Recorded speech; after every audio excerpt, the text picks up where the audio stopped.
Что такое питомниковый кашель у собак? Почему он так называется и чем опасен? Любой кашель у собаки уже сигнал о том, что нужно обратиться к ветеринарному врачу, поскольку это может быть симптомом очень серьезных заболеваний. Одно из таких – инфекционный трахеобронхит или по-другому питомниковый кашель.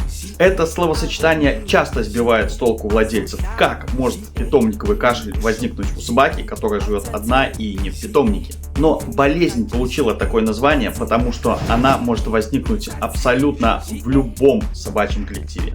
Например, на собачьей выставке или во время игры с другими питомцами. Или на тренировочной площадке. Инфекционным трахеобронхитом заражаются абсолютно любые собаки вне зависимости от возраста и пола. Но особое внимание нужно уделить щенкам до 1 года. Ослабленным животным и собакам-брахицефалам. Это бульдоги, мопсы, пекинесы, другие коротконосые породы. Питомниковый кашель распространяется воздушно-капельным путем.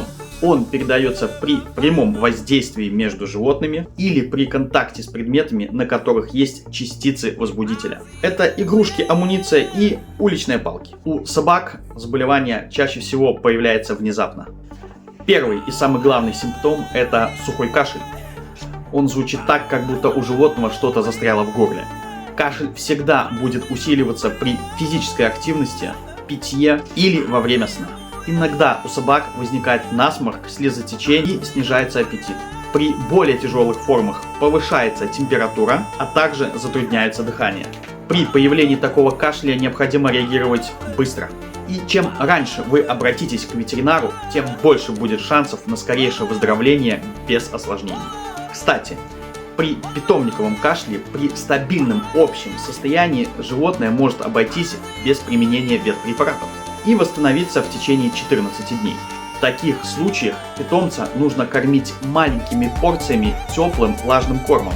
Если же кашель сопровождается повышенной температурой и потерей аппетита, ветеринарный врач назначит антибиотикотерапию.